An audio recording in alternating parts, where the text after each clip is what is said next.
geste de toi viendra mon secours.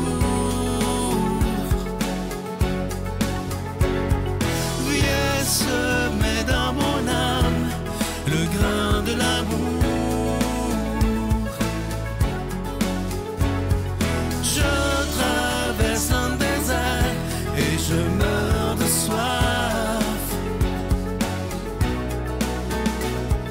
Montre-moi le mystère qui garde la foi.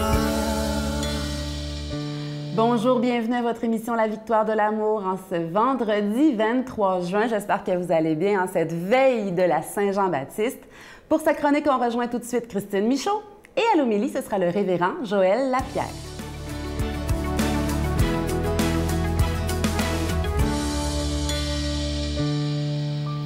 Ça me fait beaucoup rire, sourire, de penser que je vais vous raconter ce que je m'apprête à vous raconter. Ça, c'est le genre d'exercice un peu secret que je fais depuis très longtemps. En fait, c'est un exercice qui m'aide à me calmer, qui m'aide à me connecter avec beaucoup plus grand que moi, à servir l'amour, à plein de choses que finalement, ce dont je parle là, au fil des semaines. Et savez-vous, c'est quoi? C'est de réciter un chapelet. Mais pas juste réciter un chapelet n'importe quand, c'est en marchant. Moi, à chaque jour, je vais marcher parce que ça me fait énormément de bien. Je ne suis pas sportive du tout, mais au moins, je me dis, je suis capable de marcher et j'adore la nature. J'ai un petit chien qui apprécie beaucoup qu'on sorte marcher aussi, évidemment. Mais à chaque fois, même si je le fais plusieurs fois dans la journée, je fais une fois le chapelet. Donc, c'est souvent le matin où je pars. Puis je commence à réciter le chapelet dans ma tête, mais là, attention, je commence d'abord par me demander qui a besoin de bonnes pensées aujourd'hui. Et c'est comme si je me dis, j'offre ce chapelet que je m'apprête à réciter à cette personne-là. Des fois, il y en a plus qu'une, on le sait, des fois, on a beaucoup de gens autour de nous qui ont besoin d'aide. Et des fois, il y a quelqu'un qui a tellement besoin que je me dis, ah bien là, je le concentre uniquement sur cette personne-là. Et je récite mon chapelet avec beaucoup de joie, de légèreté, j'ai envie de dire. Ça me connecte non seulement avec plus grand que moi, avec Dieu, mais aussi avec ma grand-mère maternelle, parce que c'est elle qui m'a appris à réciter un chapelet. Puis ça me fait sourire parce qu'aujourd'hui, quand est-ce qu'on parle de ça, premièrement? En général, je dis, moi, quand je fais exprès, même des fois, juste pour saisir certaines personnes, je dis, bien, tu devrais réciter un chapelet, ça va te faire du bien. Puis ils font comme, Christine, qu'est-ce que tu me dis là? Mais oui, parce que ça existe encore et ça fait encore du bien. C'est comme, certains vont dire, bien, moi, je médite, je récite des mantras, il y a toutes sortes d'autres formules qui existent, mais ça en est un, ça, c'est juste que ça va selon ce en quoi on croit, finalement. Puis pourquoi ça me connecte avec ma grand-mère? Bien, parce que oui, elle m'avait appris comment faire, comment le réciter, mais surtout, elle me le faisait faire quand j'étais petite avant de m'endormir. Sauf que quand on est petite, là, réciter un chapelet au complet avant de s'endormir, c'est quand même long. Fait que j'avais le temps de m'endormir assez rapidement. C'était le meilleur somnifère qu'il n'y avait pas pour une enfant. Puis je me sentais mal parce que je me disais, ah, pauvre mamie, si elle savait que je finis même pas mes chapelets. Alors un jour, j'ai pris mon courage à deux mains. Je n'étais pas capable de lui mentir. Je me disais, bien, il faut quand même que je lui dise, puis peut-être qu'elle va avoir un truc pour moi. Fait que je lui avais dit, grand-maman, il faut que je te dise une chose, là, c'est rare que je réussisse à finir mon chapelet, je m'endors avant. Puis elle m'avait dit, c'est pas grave, elle m'appelait mon petit Fillon, c'est pas grave, mon petit Fillon, les anges le finissent pour toi. J'ai trouvé ça tellement beau. C'est sûr qu'après, je vous avoue qu'à l'adolescence, j'aurais espéré que les anges finissent bien d'autres choses pour moi, comme mes devoirs, les examens à l'école. Bon, la vie, ça ne fonctionne pas comme ça. Sauf que, quand même, c'est resté. Maintenant, bien, je m'assure de ne pas m'endormir dessus. Je le fais en marchant. C'est plutôt difficile de m'endormir. Mais ce que je trouve beau dans cet exercice-là, qui est vraiment simple, c'est juste que ça me permet de ralentir, d'être présente. Même, on dirait que quand je le récite, je vois les choses autrement. Et je compte sur mes doigts, dans le fond de mes mitaines, dans mes poches. Bonne semaine, tout le monde.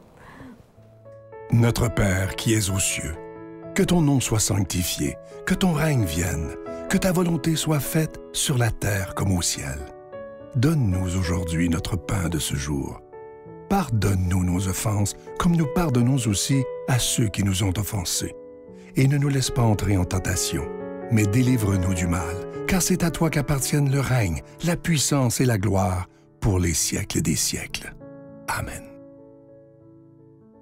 La Victoire de l'amour vous invite à sa retraite spirituelle les 6, 7 et 8 octobre 2023 sous le thème « La justice de Dieu, c'est la miséricorde », en compagnie du Père Michel Marie, William Beaudoin, Sylvain et l'animation musicale avec Miguel, Jessica Poulain, Lilia Jobin et Alain Martineau. Spectacle musical du Père Michel Marie le samedi soir à l'hôtel et suite Le Dauphin de Drummondville. Réservé au 514-523-4433 ou sans frais au 1-888-811-92-91.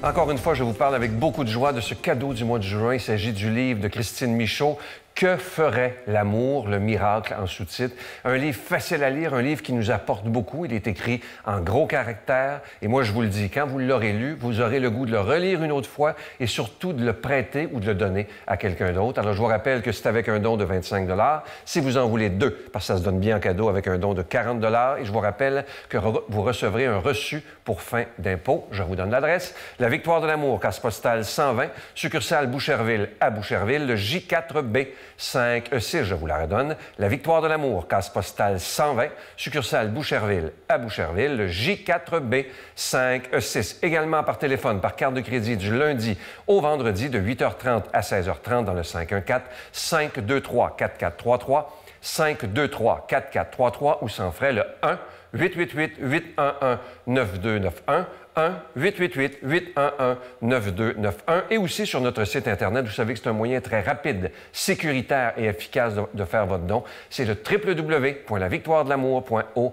Je vous rappelle le titre du livre, qui est un livre absolument magnifique de Christine Michaud, « Que ferait l'amour » Et encore une fois, je veux vous remercier de tout mon cœur, au nom de toute l'équipe de la Victoire de l'amour, de votre grande générosité, parce que vous savez que sans votre prière soutenue, sans vos dons généreux, parce qu'on doit payer pour être à la télévision, c'est pas gratuit, mais ce que je trouve beau, c'est qu'on est une gang de croyants ensemble et on a décidé de se donner la main et de se dire ce sera possible de faire cette émission-là pour des dizaines d'années et nous en sommes la preuve grâce à vous, 28 ans déjà.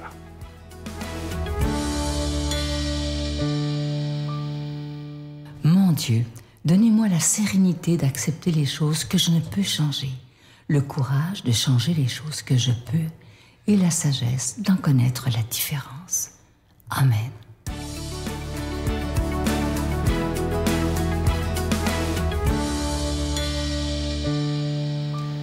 Il n'y a pas si longtemps, j'étais avec vous en train de lire le 10 juin cette histoire de la femme, de la pauvre veuve que Jésus a annoncé le don extraordinaire. Parce que Jésus, évidemment, étant en contre-nature de la religion d'époque, annonçant l'éthique de Jésus qui était complètement différente de celle que les Juifs vivaient à cette époque-là, voulait montrer la manière dont Dieu regarde les richesses humaines, très différentes des hommes. Et Jésus, encore une fois, nous donne une vérité ici sur où est ton trésor? Et je vous lis ce texte dans Matthieu, chapitre 6, versets 19 à 23, qui dit « Comme les disciples s'étant rassemblés autour de Jésus sur la montagne », parce que c'est le contexte du sermon sur la montagne. Il leur dit « Ne vous faites pas des trésors sur terre, là où la mythe et la rouille les dévorent, où les voleurs percent les murs pour voler, mais faites-vous des trésors dans le ciel. » Voilà le contraste, sur la terre ou bien dans le ciel. Là où les mythes et la rouille ne dévorent pas, là où les voleurs ne percent ni ne dérobent. Car là où est ton trésor, là aussi sera ton cœur. Je répète cette phrase clé. Car là où est ton trésor, là aussi sera ton cœur. Et là, ici, il va parler maintenant d'une analogie pour montrer notre difficulté lorsqu'on est pris avec les mauvais trésors, d'une sorte d'aveuglement. La lampe du corps, c'est l'œil. Donc, si ton œil est vraiment clair, ton corps tout entier sera dans la lumière. Mais si ton œil est mauvais, ton corps tout entier sera plongé dans les ténèbres. Est-ce que tu vois clair, dans le fond, avec les richesses qui t'embrouillent la vue? Si donc la lumière qui est en toi est ténèbre, quelle ténèbre y aura-t-il? Ça fait réfléchir. Cette question, où est ton trésor? Et vous savez, en lisant ce texte, l'enjeu est clairement l'enjeu du cœur ici. À plusieurs reprises, Jésus adresse les difficultés religieuses en parlant pas des enjeux comportementaux qui préoccupent peu Dieu, mais d'où sortent ces comportements? C'est du cœur, là où il y a les motifs, la volonté, les sentiments pour Dieu. Et c'est ce qui préoccupe Dieu. Et il adresse ici les enjeux du cœur face à la gestion des richesses sur terre, qui, évidemment, avec le travail, le coût de la vie, etc., est une grande source d'angoisse pour vous et moi. On veut pourvoir, mais des fois, la ligne est mince entre pourvoir et l'ambition pour toujours avoir plus, acheter plus, consommer plus, en pensant que tout cela va nous donner le bonheur. Et quel trou sans fond! Jésus adresse ce trou sans fond d'insatisfaction qui ne peut être comblé par la richesse pour l'être humain, que par sa relation avec le Créateur qui, lui, l'aide à gérer ses richesses sur terre. Avez-vous cette aide de Dieu qui vous aide au quotidien comment gérer tout ce qu'il y a autour de vous? J'en ai besoin. Vous en avez besoin. Nous en avons tous besoin parce qu'on est si facile à être égaré dans notre cœur. Et c'est intéressant, il y a un mot qui passerait inaperçu ici, qui est pourtant le mot terme des versets 19 à 21. C'est en fait un adverbe relatif. Là où est ton trésor, là où la teigne, et là où les choses peuvent dévorer, ou là où les choses ne peuvent pas dévorer, où est ton cœur? L'endroit où il est. Et c'est vraiment l'enjeu ici. Il y a le trésor, oui, qui est mentionné 3 fois. Et même, il dit « amasser plutôt ». Et c'est intéressant, le mot « amasser » vient du mot « trésor ». On pourrait, je me suis inventé parfois des verbes, de verbaliser des mots. On pourrait dire « trésorifier ». Alors vous dites « ça n'existe pas, ça, Joël ». Ajoutez-le à votre dictionnaire, c'est pas grave. Quand il y a un mot que vous n'avez pas, des fois, il faut l'inventer. Trésorifier. Faites-vous des trésors, des bonnes choses. Vous savez, si vous êtes comme moi, vous préparez votre fonds de pension, vous avez des REER, vous avez passé la crise de 2008, vous avez perdu 25 % ça a remonté 2 ans plus tard. Et là, dans la dernière année, évidemment, ça a été un drop, vous avez perdu de l'argent. Et si vous avez une vision d'avenir, vous vous en faites pas trop parce que vous savez, ça va se replacer, n'est-ce pas? Et quand on a un rendement, on a un rendement de 15 % à l'année, on est tous fiers, on est tous contents, on est tous encouragés. Mais tout ça peut disparaître comme ça. Et Jésus dit, est-ce que tous tes efforts sont en fonction de tes REER terrestres ou est-ce que tu as des placements aussi au ciel? Est-ce que tu as des REER dans les cieux pour tes vieux jours? En fait, pas pour tes vieux jours, pour tes jours éternels. Parce qu'on ne sera pas ici sur Terre longtemps, vous savez. On n'est que de passage. Et pourtant, nos choix sur Terre ici, la manière dont on interagit avec le Messie alors qu'on est sur Terre, et ce qu'on comprend de nous, de notre besoin du Créateur, aura des incidences pour l'éternité. Alors, est-ce que vos décisions sont seulement sur le temporaire ou est-ce que vous avez une perspective du ciel et que vous vous placez aussi, par la foi en Jésus-Christ, qui change votre vie, des placements dans les cieux? Pourquoi pas commencer à changer de placement et équilibrer vos placements aujourd'hui en ayant des placements dans les cieux et dire « Seigneur, je te demande pardon, je n'ai pas de placement dans les cieux. Je te demande pardon, je pense à mes placements sur terre et pourtant, tu mérites que je regarde vers toi, j'ai besoin de ton aide. Voudrais-tu m'aider, s'il vous plaît? » Pourquoi ne pas faire cette prière aujourd'hui? Lui demander pardon et vous rapprocher de lui ce matin. Passez une belle journée. Je vous salue Marie, pleine de grâce. Le Seigneur est avec vous. Vous êtes bénie entre toutes les femmes, et Jésus, le fruit de vos entrailles, est béni. Sainte Marie, Mère de Dieu, priez pour nous pécheurs, maintenant et à l'heure de notre mort. Amen.